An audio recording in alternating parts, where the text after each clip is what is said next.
Germany's Foreign Minister Annalena Baerbock has blamed Russia for Germans' inability to take vacations that they once took, and the soaring inflation and all manner of economic suffering in Germany currently. But by blaming Russia, they have ignored the fact that this was their moral posture in response to the intensifying of the conflict in Ukraine. And I would like to suggest that they take responsibility among their own citizens for this anti democratic step, whether it was sanctions or a withdrawal from energy agreements or energy partnerships with Russia, and military support to Ukraine. Especially after the COVID 19 pandemic, nations were not really in a position to be massively spending money in this fashion, and instead they did it anyway, without consulting the public of these countries in the West, by and large. And so again, these authoritarian steps should be acknowledged as such, and rather than shift the blame toward third parties, uh, they should say this is the direction we are leading our countries, and you can choose to follow it or vote someone else into power. That would be a more mature way of handling public dissent, um, which I think the dissent is justifiable. Many Germans now are protesting the support of Ukraine for various reasons, but one of them must be that Germany is actually suffering as a result of it, and significantly. And I would like these decisions to be more democratic in the West. I mean, the West is a champion of freedom of the individual, and as such, they owe their citizens the right to exercise these freedoms and to choose leaders that represent their interests.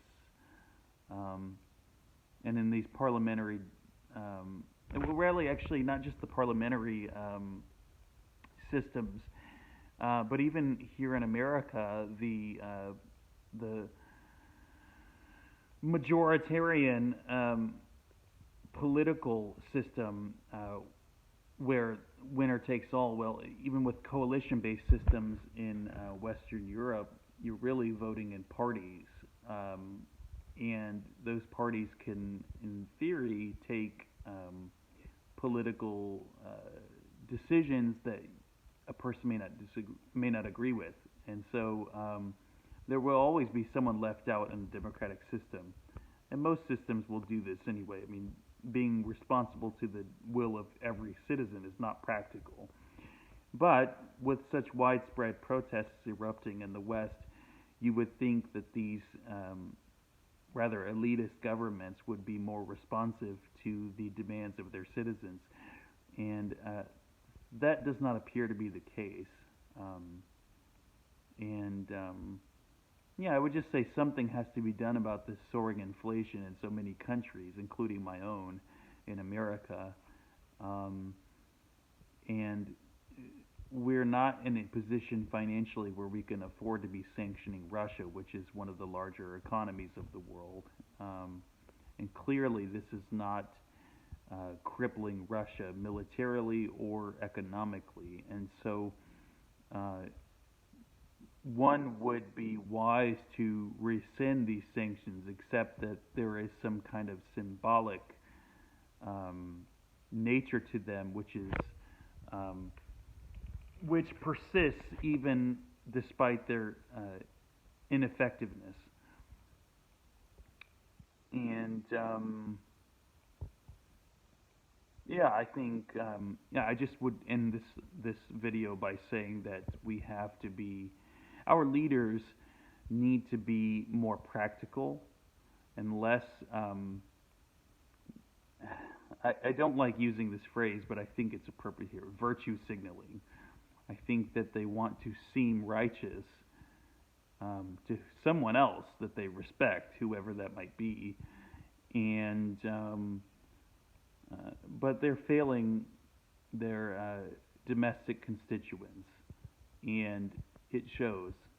And hopefully, people will wake up and vote differently to oust the leaders that are ineffective or incompetent or callous, really.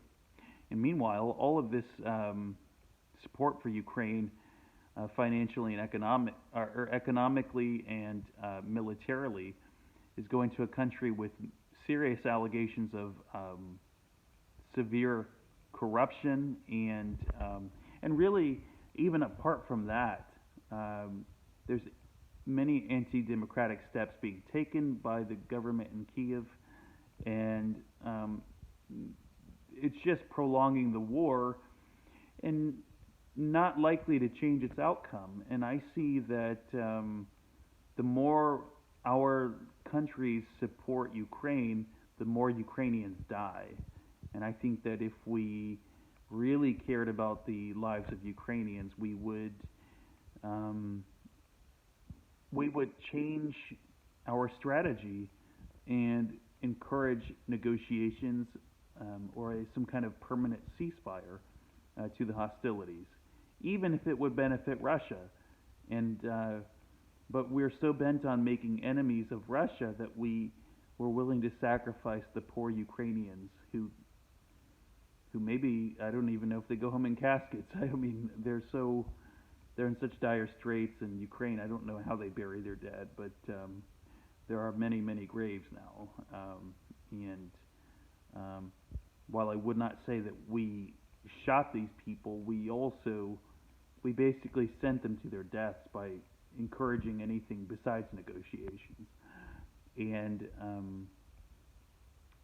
And I don't know about you, but I would like to see a realistic peace emerge from all of this conflict, a peace that that can endure, and that will only happen when we meet Russia halfway, when we show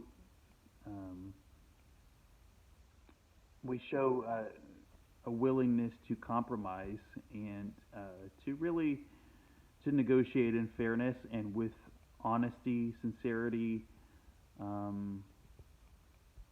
and a firmness of resolve to honor the terms of whatever agreement we hash out. And so I hope that happens. I hope it happens, and the sooner it happens, which I think it eventually will have to happen, because even as dense as our leaders have been, they still show at least some concern for the eruption of a wider war. And so as it approaches the possibility of happening, perhaps at the last second they'll relent and say, okay, well, let's sit down and talk this out. But it's sad that it takes such a crisis to get through to them. If they were wiser, they would address this long before, while the problem is still in its infancy. But they didn't do that, not with Ukraine at least. And it shows every day with Ukrainians dying. And